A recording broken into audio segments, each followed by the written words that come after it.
السلام عليكم ورحمة الله وبركاته. ازيكم يا بنات؟ عاملين ايه؟ كل سنة وانتم طيبين يا اجمل اخوات في الدنيا. يا رب تكونوا بخير وسعادة. النهاردة ان شاء الله هنعمل مع بعضنا البسكوت، طعمه وريحة وقوام بمقادير بسيطة جدا، وهنقول كل التكات والتفاصيل اللي ان شاء الله هتكوني استاذة فيه. لو بتحضريه لاول مرة هتعمليه باحترافية. البسكوت هتكون معاكي كده دايبة وناشفة في نفس الوقت. وهقول المقادير بالكوباية عشان اللي ما عندهاش معايير.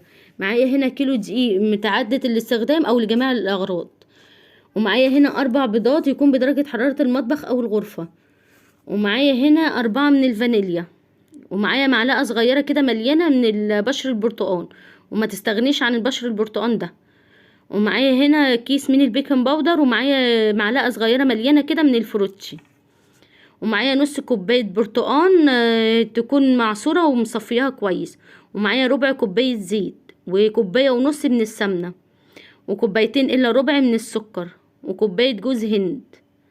حابه تحطي جوز الهند تمام، مش حابه تحطي جوز الهند حاجه براحتك. عاوزه تحطي ريحه جوز الهند دي اذواق، كل ده اذواق. لو مش حابه شكل جوز الهند في قلب البسكوته يبقى ممكن تطحنيه. اما انا عشان بحب عادي يعني الشكل والطعم وكل حاجه في الجوز الهند، عشان كده سايباه زي ما هو.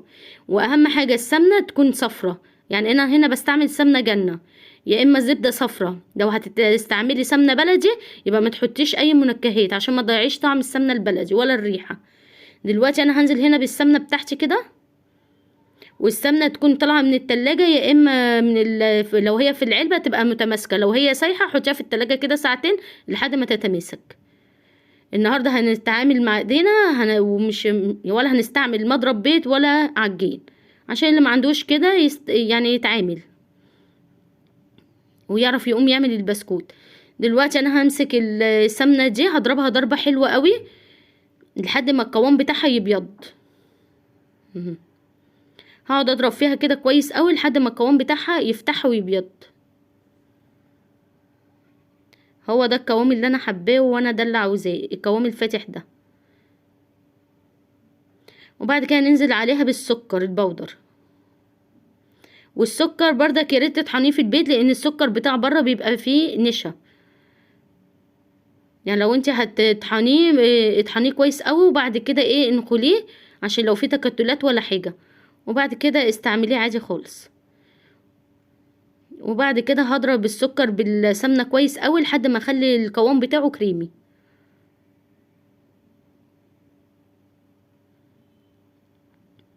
القوام بتاعه بقى كريمي، وبرضك هقعد اضرب فيه شويه كده، عاوزه ما احسش خالص بالسكر تحت ايديا. اهو القوام بتاعه بقى ما شاء الله زي الفل.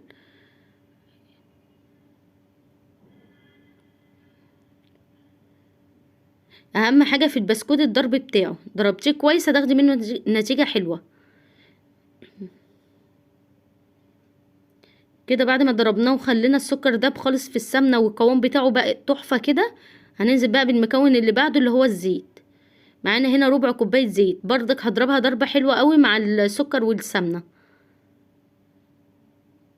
ومستمرين في الضرب بتاعه او الرب بتاعه. احنا كده بنربه حلو قوي عشان يدينا قوام حلو.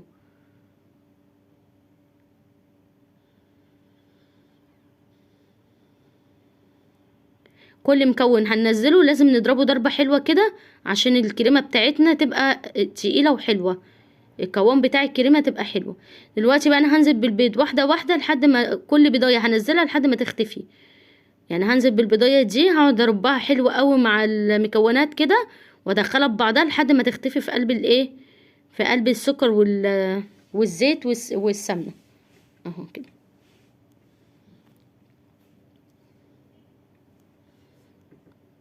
وما تنزليش بقى بالبيض كله مره واحده عشان ما يفسلش منك وتضطري ان انت تقعدي تضربي تاني من اول وجديد. انزلي بالمكونات واحده واحده. دلوقتي هنزل بالبيضه التانية كده، وهتقعدي بردك تربي فيه حلو قوي كده لحد ما البيضه التانية كده تختفي.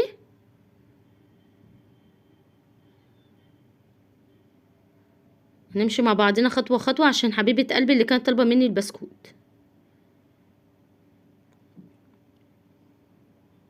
انا عاوزاه قوامه كريمي كده ويكون تقيل. كل بيضة هتحطيها تقعدي تربيها كده كويس وتقلبيها كده كويس، بحيث ان انتي ايه تختفي في نفس مع المكونات دي.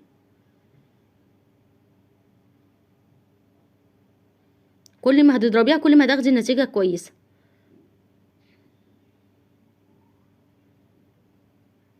نزلنا كده باخر بيضة، هنربها بقى كويس قوي كده.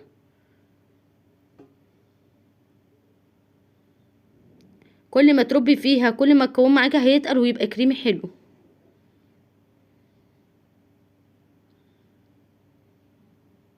القوام تحت ايديا مش عارفه اقولك عامل ازاي، تحفه، حلو قوي. دلوقتي بقى هنزل بالفانيليا، طالما نزلنا بالبيض يبقى ننزل بقى بالايه، بالفانيليا.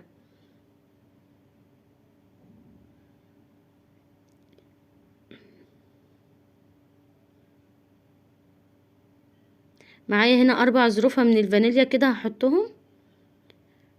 انتي اول ما هتحطي الفانيليا هتشمي ريحه جميله قوي اهو. هتربيه بردك كله ببعضه كده.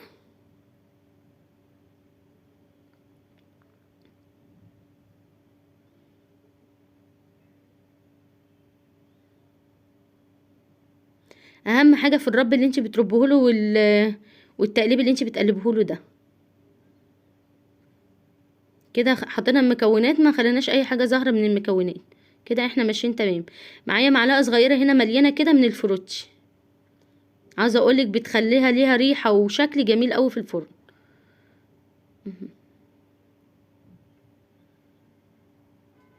ومعلقه بشر البرتقال دي ما تستغنيش عنها، فعلا بتخلي ريحه البسكوته جميله والطعم كمان حلو قوي. هنقلب بردك دول كلهم كده ببعضيهم.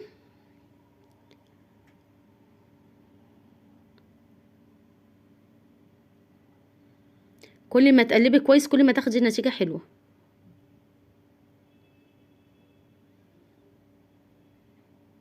بسم الله ما شاء الله، العجينه المكونات معايا تحفه. دلوقتي انا هحط نص بقى كميه البرتقال اللي معايا، والنص التاني لو هحط الدقيق، لو النص التاني يحتاج بقيه البرتقال تمام، مش محتاج خلاص. يعني هحط الدقيق هنعجنه والله تمام، العجينه مش محتاجه سوائل تاني خلاص، محتاجه بقى احط الكميه الباقيه. دلوقتي هحط بقى كوبايه الجوز الهند. حابه برضك تحطي جوز هند تمام، مش حابه تحطي جوز هند وعاوزه تحطي ريحه جوز الهند، ده حسب راحتك، دي اذواق. دلوقتي انا قلبت كده الجوز الهند كويس قوي برضك في المكونات.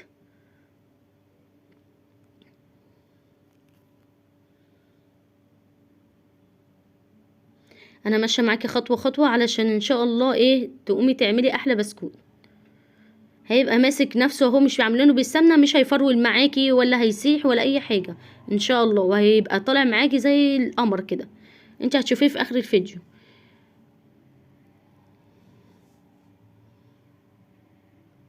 انا دخلت كل المكونات في بعضها كده زي ما انت شايفه.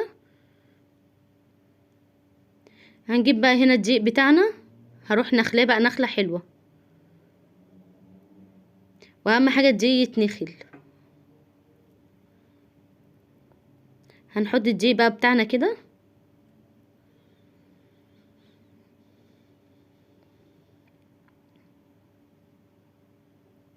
امشي بالمقادير واحده واحده، الوصفه في قلب الفيديو من اول للاخر عشان تعرفي بتتعمل ازاي من الالف للياء.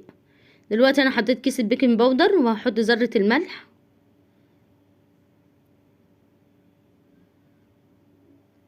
حبه صغيرين خالص من الملح كده، ده كده كتير، انا خدت حبه صغيرين والباقي رميتهم كده اهو. وهنخل بقى كميه الدقيق ده، هنخل كيلو الدقيق.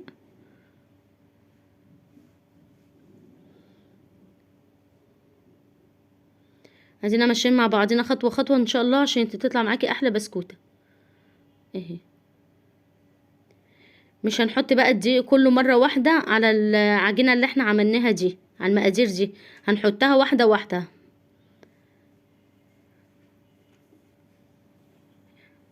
الكميه اللي هتحطيها هتقلبيها كويس قوي وتحطي غيرها.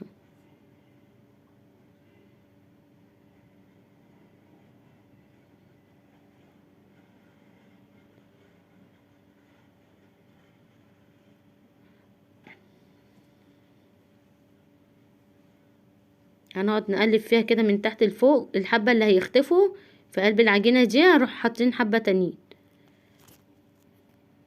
نحط شوية دقيق كمان، هنحطهم على 3 مرات.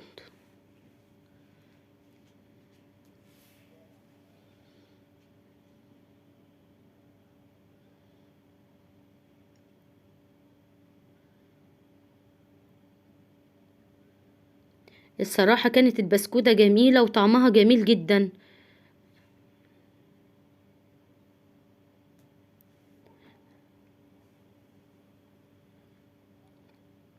هتقعدي تقلبي كويس قوي فيها كده. احنا مش هنعجنها، اوعي تعجني فيها، لانك لو عجنتي فيها هتعملي لها عرق. طب ايه هو العرق يا دينا؟ العرق ده انك تخليه يمط معاكي، هتخلي العجينه تمط معاكي، واحنا مش عاوزين العجينه تمط. احنا يا دوبك هنلمها وبصوابعنا احنا كده بنلمها وبصوابعنا هنخليها ايه كلها تخش ببعضها. احنا بصوابعنا مش هنعجن بيها بكف ايدينا ولا هنديها بوكسيت. احنا يا دوبك هنلمها كده بايه، بصوابعنا اهو زي ما انت شايفه كده. بصي بصوابعك، اوعي تعجنيها كتير ولا تديها بوكسات عشان ما تقلبش معاكي عجينه.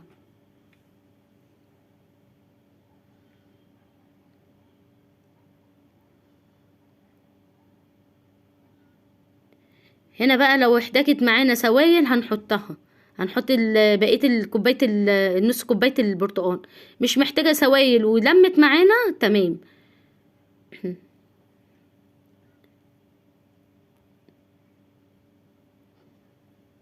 طب افرضي انا البرتقال عندي خلص وانا حاسه اللي عاوزه سوائل، يبقى تحط لها بقين من اللبن.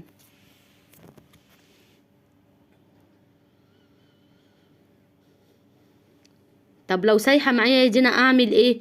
لو سايحه معاكي هتحط لها معلقه دقيق. لو سايحه قوي، لو هي مش هي سايحه ومش ملمومه، انت هتسيبيها شويه هتلاقيها كلها اتماسكت في بعضها وابتدت تريح وابتدت ايه تتشكل معاكي.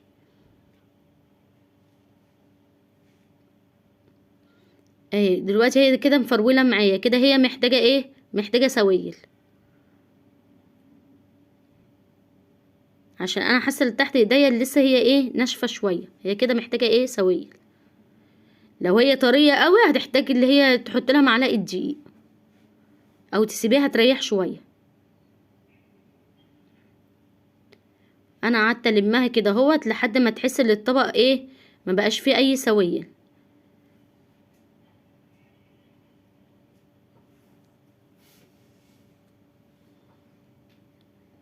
هقعد بقى الم فيها كده شمال ويمين لحد ما تتلم كلها وتبقى ايه حته واحده. بس المهم اللي احنا ما بنعجنهاش، احنا كل ده بفرولها وادخلها ببعضها، احنا بنفتح فيها بس.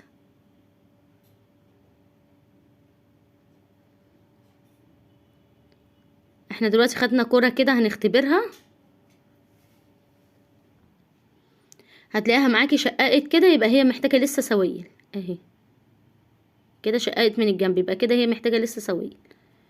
هحط لها بقى هنا بقيت كوباية الايه، بقيت كوباية البرتقال اللي هي نص كوباية البرتقال.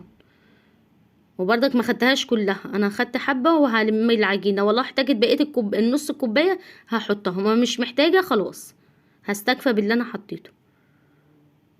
اهي العجينة ابتدت تلم وبقت زي الفل، بقت قمر كده اهي.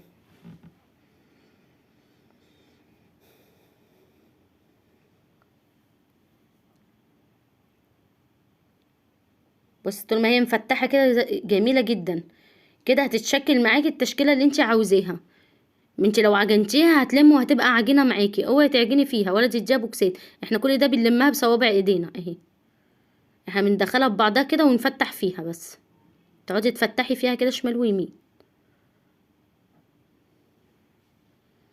هناخد كرة تانية اهي وهنكورها نشوف بقى ايه الاخبار. ما شققتش معاكي يبقى العجينه كده زي الفل اهي، كده مظبوطه قوي. هي كده محتاجة انها تريح شوية، مش محتاجة لها اي حاجة ولا سوائل ولا دقيق ولا اي حاجة، هي كده مظبوطة قوي. بصي طالعة ازاي والطبق نضيف تحتيها اهو. دلوقتي العجينة لمت معانا وبقت زي الفل ما شاء الله. ايه ما شققتش ولا اي حاجة. وفي نفس الوقت مفتحه معانا.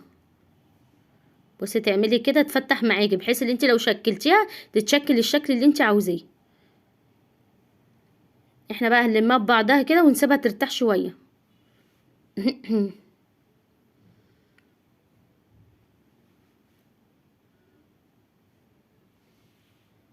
خلاص هي كده لمت وبقت جميله قوي. دلوقتي اهي الطبق نضيف تحتيها. دلوقتي بقى احنا نسيبها تريح شويه، وفي نفس الوقت بصي مفتحه معانا. ايه لو كورتيها كده وفتحتي فيها هتلاقيها متفتحه معاكي كده، بحيث لو انت حطيتيها في المكنه او حطيتيها في كيس الحلواني يتشكل معاكي الشكل اللي انت عاوزاه. انا بقى هسيبها تريح شويه لحد ما ايه ابتدي في العجن فيه. دلوقتي بقى انا ايه هاخد كوره كده كبيره وهحطه بقى في الكيس الحلواني بتاعي. انا الكيس الحلواني ده تعبني قوي الصراحه، يعني عملت كام واحده وبعد كده عملت بالبلبله اللي هي بتاعه الكيس الحلواني. شوفوا دلوقتي هتشوفوا بتنزل بالعذاب، يعني الصراحه مش حلو ابدا الكيس الحلواني ده. بصي بتطلعي الهواء الزياده وبعد كده بتدوسي عليه.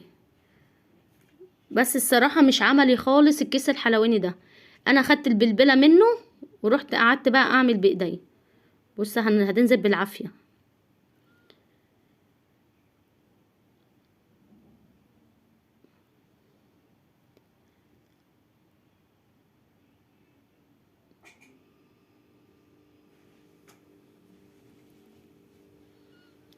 بص هنقعد ننزل كده فيها ونخليها بقى كلها سوا واحد. انا ما هلاقيها تعذبني كده في كام واحده هبتدي بقى ايه اعمل بايدي.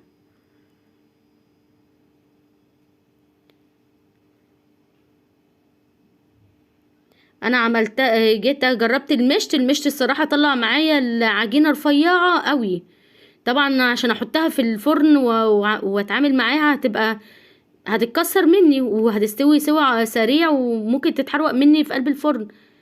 لا انا عملت بالشكل بتاع بلح الشام. الصراحه الشكل ده حلو، وكمان شكل بتاع زمان برضك كانت ماما بتعمله زمان. الشكل ده وهو وشكل المشط. اهو دلوقتي بقى انا ايه طلعت البلبله دي وقعدت بقى اعمل فيها. عملت بيها بقى الكميه الباقيه.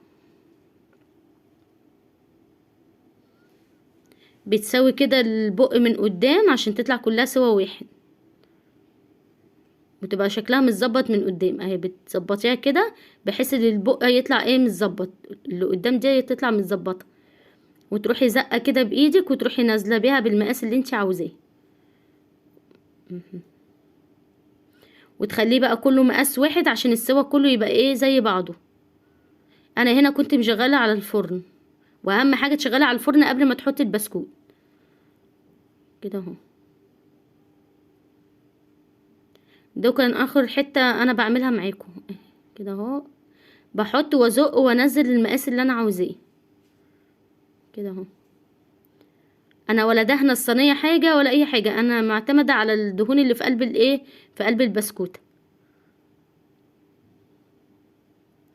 عايزه اقولك ريحتها وشكلها وطعمها تحفه تحفه تحفه بجد. جربيها بنفس المقادير وبنفس الخطوات دي بجد مش هتندمي. انا كنت مخلصه خلاص الصينيه دي وما فتليش الا الكام واحده دولت اه. انا خلصت كده الصواني بتاعتي ومشغله على الفرن. بقى هحط في الفرن اول صينيه. خلاص البسكوت بتاعنا كله طلع اهو وطلع بالشكل ده. انا عاوزه اقولك ريحته جايبه اخر الشقه، يعني ريحه وشكل وطعم عاوزه اقولك تحفه. والسوا بتاعه على المسطره، ولا فرش معايا ولا اتكسر ولا اي حاجه. عشان السمنه انا مستعمله سمنه عاديه، يعني لو هو المكونات مش مظبوطه كان فرولت معاكي او متبقاش متماسكه. دلوقتي اهي اتظبطت خالص. بصي الشكل، بصي القوام عامل ازاي من جوه.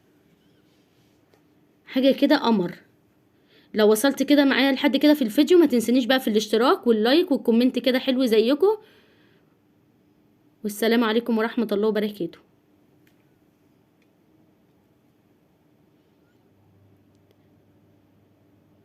بص الشكل، انا عاوزه اقول لكم الشكل واللون تحفه.